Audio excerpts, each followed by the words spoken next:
De frente. Estamos a tan solo unos días del 1 de julio y tal parece que el escenario electoral ha quedado definido. Sin embargo, más allá de preguntarnos quién ganará en estas elecciones, la gran pregunta en el aire es ¿qué va a pasar el día después? ¿Que México es el que tendrá que tomar nuestro próximo presidente? Y si él va a tener la capacidad para poder solucionar los problemas que enfrenta nuestro país. Soy Magda Bastida y les doy la bienvenida a este programa de análisis y debate. De frente saludo con mucho gusto a Susana Martínez allá en Guadalajara. Susi, ¿cómo estás? Hola Magda, muy bien, muchas gracias. Un gusto saludarte y compartir los próximos minutos para el debate de ideas. Minutos en los que vamos a debatir mucho, Susi, porque tenemos 5 puntos principales. 2 de ellos se centran en columnas publicadas el día de hoy y 3 más pues son temas que tienen que ver con o que están en la palestra nacional en estos días. Tendremos solamente 3 minutos para fijar una postura referente a cada uno de ellos y si me lo permites, me voy con la primera columna del día y se trata de la tenacidad de López Obrador, una columna escrita por Jesús Silva Herzog, en la que pues él menciona que hoy México contempla una sintonía de acontecimientos que perfilan a Andrés Manuel López Obrador para ganar la presidencia. ¿Es así, Susi, la elección ya está dada? Pues mira, Magda, tanto así como asegurar que la elección ya está dada, pues no.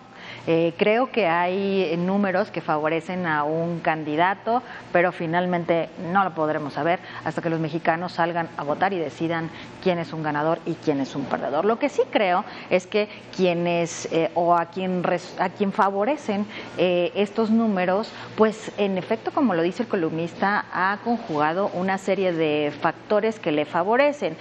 Me gustaría detenerme un poco en el análisis de estos factores. ¿Cuáles son? Pues prácticamente lo que nos está afectando a todos los mexicanos. Inseguridad, corrupción, impunidad, violencia y bueno, los que le quiera sumar, ¿no? Me parece que estamos en un momento clave en el que se conjuntan pues todos estos factores que te acabo de mencionar, el cansancio o hartazgo de los mexicanos y por otro lado, la tenacidad, la insistencia de este personaje que es López Obrador. Oye, Susi, a mí me parece que es una columna que adula demasiado a Andrés Manuel López Obrador y lo plasma hasta cierto punto como un caudillo, ¿no? O sea, él lo que dice es que es el mayor operador político, lo dice con otras palabras, pero que es el mayor operador político que ha tenido la historia de nuestro país. ¿Realmente es Andrés Manuel tan bueno? ¿No hay defectos en él? ¿Es una persona perfecta en el ámbito social? Bueno, evidentemente, si nos enfrentamos a una columna de opinión, pues desde luego que se vale, ¿no? Y coincido contigo en el sentido de las porras que hay para este candidato. En mi opinión, pues solamente destacar que puedo darle la razón en la parte que se refiere a la tenacidad. Finalmente, calificar de buenos o malas a las personas me parece pues no solo inútil, sino pues completamente subjetivo, ¿no? A final de cuentas, la valoración que tendremos que hacer los mexicanos será del próximo gobernante y eso lo podremos hacer con base en lo que haga o lo que no haga. Fíjate que una de las cosas que menciona, y lo leo textual, dice que será el líder social que ocupará la presidencia de México. Eso es López Obrador, un espléndido dirigente social, y ahí puede arraigar la intensidad de la devoción y temor que provoca. Una pasión antielitista es la que refleja Andrés Manuel López Obrador, y eso es lo que lo ha posicionado dentro de los primeros lugares. Pues de entrada es la pasión que despierta en el columnista, ¿no? Que como ya dices, pues todos sus líneas las destaca para adular al candidato. Me parece que no es necesariamente eso lo que yo destacaría o la razón por la que yo destacaría que lleva ventaja en las encuestas. Yo veo más un tema de enojo social, yo veo un tema de hartazgo. Y veo que el actual sistema le ha fallado a los mexicanos y ahora se inclinarían, en caso de que así lo determinen los resultados del próximo domingo, pero ahí se inclinarían por una opción. La elección todavía no está dada. Están dadas las encuestas, pero la elección no. Y eso nos lleva a un siguiente punto y que es la otra columna del día. México enojado contra México con miedo. Este es el análisis que hace Salvador García Soto en el Universal el día de hoy, Y él dice que por encima de las encuestas que estamos viendo ya al final de este proceso electoral en la carrera presidencial, lo que estamos viendo, lo que veremos el próximo domingo, es una confrontación directa entre el enojo y el miedo a Andrés Manuel López Obrador. Sí coincido en hay un enojo social, eso me parece que es más que evidente y cualquiera lo puede percibir. Creo que también existe un escenario en el que hay mexicanos que tienen miedo, pero a mí el miedo para mí representa lo que pueden perder y que este sistema les ha permitido construir. Me parece que son justo este grupo de mexicanos el que pues está decidiendo ahora mismo su voto, si lo hace por lo que representa MID o lo que les representa Anaya, ¿no? Creo yo que es un sector mucho menor al que representan los mexicanos enojados. No sé tú si lo percibes, Magda. Yo al menos desde mi posición me parece que es más que visible. A mí me parece, Susi, que los 17 años que Andrés Manuel López Obrador lleva capitalizando, mejor dicho, consolidando este capital político, lo han llevado también otras personas generando mucha información alrededor de él. Y esta amilofobia que se centra principalmente en el tema de México podría convertirse en un Venezuela, ha sido lo que ha generado y que ha permeado realmente en ese miedo a Andrés Manuel López Obrador. El tema aquí es en qué momento ha cambiado la percepción ciudadana, ¿no? O sea, casi 20 años de esta lucha de Andrés Manuel por posicionarse, por tratar de llegar a la presidencia o tener un buen lugar dentro de la palestra política. Y pues ahora debió de haber aprendido en algún punto de sus derrotas. Hemos visto a un hombre más mesurado, pero también vemos a gente que ya no cree en ese discurso y a gente que se lo ha comprado.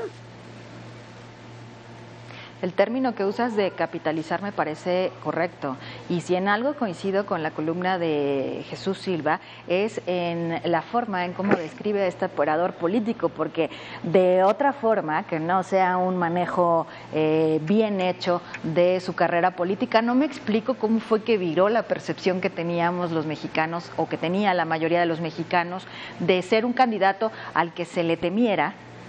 Acuérdate que también ese fue el discurso de campaña de sus adversarios en los procesos electorales pasados, decir que su figura representaba un peligro para el país, a cómo cambió completamente ahora como el salvador de una nación, ¿no? Y que encontremos textos como este de Silva, donde lo describen como lo que el país está esperando o lo que el país necesita para salir adelante. La pregunta que hace y que me parece bastante interesante es ¿cuál de los dos Méxicos va a poder llevar más urnas, más boletas, perdóname, a las urnas, ¿no? El más México votos. Enojado o el México que le tiene miedo a Andrés Manuel. Y entonces la gran pregunta es cómo materializar ese enojo social, cómo Andrés Manuel va a lograr que todo eso termine traduciéndose en votos en las urnas. Vámonos con un punto más, porque estamos ya en la recta final y eso nos lleva a hacer una reflexión y un análisis de cómo se vivieron las campañas, pero pues además de cómo están llegando los candidatos, porque tal parece que no tuvimos una discusión a la altura de los problemas de la nación. Totalmente de acuerdo. Me parece una campaña tristísima y muy pobre, en la que los mexicanos vimos de todo, hasta desde chistes hasta descalificaciones, pero lo que lamentablemente no tuvimos o no pudimos conocer fueron sus propuestas. No recuerdo una propuesta completa de alguno de los contendientes en la que nos explicara paso por paso cómo piensa sacar adelante este país sumergido en muchísimos problemas, ¿no? Desde mi punto de vista creo que se perdieron en la descalificación, en la guerra sucia, en las acusaciones, pero ninguno invirtió el tiempo suficiente en proponer y decirnos cómo se reconstruye un país como México. A mí me parece que como están llegando los candidatos, Susi, vemos a dos candidatos que se están disputando el segundo lugar y que sin embargo no logran atinarle todavía al lugar del puntero. Vemos a un Bronco que se ha portado, híjole, de cierta manera que, bueno, vamos a decir que ha ganado, porque ha ganado popularidad con sus ocurrencias. Vemos a un Andrés Manuel que sigue avanzando confiado en esta ventaja de las encuestas, pero más allá de eso, ¿cómo están llegando los ciudadanos hasta este punto? Sí, bueno, hay que insistir. El escenario del que estamos hablando es el que nos están pintando las encuestas y que, repito, me parece que ninguna es definitiva hasta que vivamos este ejercicio de salir a votar, ¿no? Y definir quién será el ganador y quién será el perdedor. Pues es que, Magda, yo pensaría en las experiencias internacionales que nos ha dejado el triunfo de Trump en Estados Unidos, que nos ha dejado el tema del Brexit en Europa, que nos ha dejado en Colombia la consulta que ha hecho Santos sobre el manejo, la operación con las FARC. Y pues no sé, pero me parece que las sorpresas pues están ahí, ¿no? Y a mí me parece, yo me pregunto, ¿cuántos de nosotros hemos sido encuestados en número uno y cuántos de nosotros realmente decimos la verdad cuando respondemos una encuesta, ¿no? A mí me parece que sí hay posibilidad de que pueda haber una sorpresa. Y no sé esto si nos conviene o no, Magda, a estas alturas, con un triunfador ya virtual, con escenarios ya muy establecidos por las encuestas. Pero tú lo has dicho, Susi, es un triunfo virtual. Es un triunfo virtual porque al final del día las encuestas no reflejan realmente lo que va a suceder en las urnas. Se dice que una encuesta es una fotografía del momento. Y que eso nos conduce a ver todas las amenazas que se han generado pues en torno a lo que podría suceder si no gana Andrés Manuel. Por una parte vimos a AMLO hablando del tigre, ¿no? Que le soltaría el tigre, y por el otro lado vimos a J. Paul diciendo que bueno, si no ganaban y que si se llegase a presentar un fraude electoral, pues que aguas, ¿no? Porque iban a conocer el diablo que lleva dentro seguramente. ¿Qué piensas? Sí, bueno, el fantasma del fraude electoral vuelve a aparecer, ¿no? Y además me parece lógico, porque los mexicanos, digo, vamos avanzando al igual que lo hace siempre la figura de la desconfianza en las instituciones, ¿no? Pero por otro lado también me parece sumamente preocupante, Magda, el hecho de que se anuncien o se amenace de esta forma, porque podemos interpretar también como la incapacidad de una fuerza política de reconocer su derrota. Y como ya te lo decía hace un momento, mientras no se dé este ejercicio en el que los mexicanos salgamos a las urnas y ejerzamos nuestro voto, aún nada está dicho. Entonces, por supuesto que cabe la posibilidad de que gane el que sea, ¿no? Pero si desde ahora hay una fuerza política que anticipa que se nos aparece el diablo, pues me parece que es como un llamado al enfrentamiento social, espero yo equivocarme, en caso de que las cosas no salgan como determinada fuerza política lo esté esperando. En el contexto electoral, la palabra fraude es de las más contagiosas entre la gente, y ayer justamente escuché un comentario de alguien cercano que decía que le preocupaba más lo que pudiera llegar a pasar si no ganaba Andrés Manuel López Obrador. Sí, es justamente la preocupación que ahora te transmito, porque el no reconocerlo sería aceptar que, como nos dicen las encuestas, pues ya hay un ganador virtual. Y esto, repito, no puede ser posible hasta que los mexicanos salgamos a votar. De entrada, oye, Susi, aún pero a ver, no es posible saber ni siquiera cuántos de nosotros vamos a salir a votar. Dígame. ¿No te parecería que esa amenaza gira en torno a todo el apoyo que de pronto ha llegado a tener Andrés Manuel con el asunto, por ejemplo, el sindicato de maestros, entre muchos sindicatos más que pueden estarlo respaldando, y como diciendo, bueno, ahí está una prueba, y tenemos esa prueba justamente en la Ciudad de México con un plantón?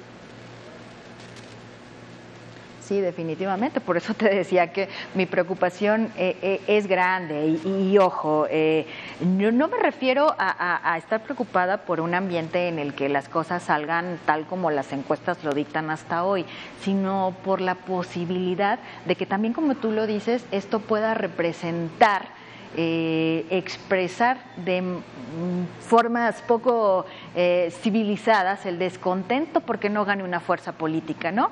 Lo vimos ya en procesos electorales pasados. Y bueno, todos en el legítimo derecho de manifestarse, de hacer plantones, pero no sé, me parece que invocar figuras como tigres, diablos, sí me lleva a pensar en escenarios que me desatan la preocupación, Magda. Pues preocupación al final del día, Susi, pero pues realmente yo creo que no tendría por qué generar amenazas por parte de Morena, pues sí hay una amplísima ventaja en las encuestas, ¿no? O sea, si ellos estuvieran tan seguros de lo que se está plasmando en las encuestas, no tendrían por qué preocuparse. Y por el otro lado, pues respecto al fraude electoral y a lo que han plasmado ya las encuestas, hay que recordar que los medios de comunicación en ese sentido también han tenido una gran responsabilidad al empoderar tanto las encuestas, al brindarle ese poder y al decir lo que dicen las encuestas es prácticamente lo que va a definir la elección. No lo es. Y eso nos lleva a un punto más, y con esto concluimos. El día después, ¿qué va a pasar después del 1 de julio? ¿Van a tener la capacidad de afrontar y de retomar las riendas de este país? ¿Y cuáles son los retos? Bueno, me parece que es un enorme paquete de responsabilidades, Magda. Me parece que sería como una especie de construcción de un complicado y gran rompecabezas en el que quien gane debe tomar pieza por pieza y armar de manera meticulosa o reconstruir este país. ¿Cómo le vamos a hacer o cómo le hará quien dirija esta nación? Dígame. Te lo voy a poner de la siguiente manera porque son puntos cruciales. Tenemos reformas pendientes de saber qué es lo que va a pasar con ellas, pese a que ya arrancaron, la reforma energética y la educativa. Tenemos también el asunto de la crisis entre México y Estados Unidos, esta relación que pende de un hilo, además de la falta de Estado de Derecho, y en esto cabe justamente el asunto de la inseguridad y de la corrupción que no han permitido ni siquiera el respeto ni la implementación de este Estado de Derecho que sería el ideal.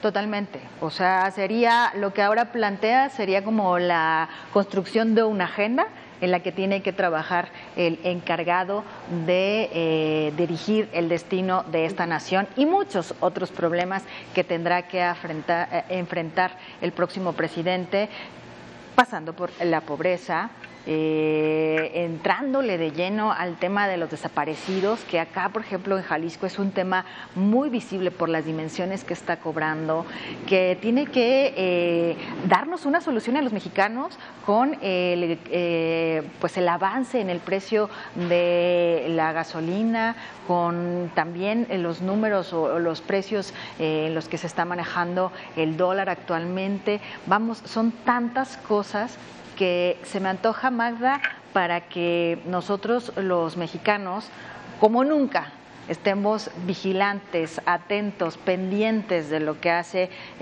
quien vaya a llegar al poder. Me parece que no puede ser de otra forma. Es decir, tampoco es tan sencillo como dejarle a cualquier sujeto de cualquier fuerza política que represente como la responsabilidad de dirigir este país. Creo que hace un momento tú hablabas de responsabilidades compartidas y mencionabas a los medios de comunicación. Yo ahora también sumaría la responsabilidad que como mexicanos nos toca de no ser indiferentes a lo que venga un día después del proceso electoral.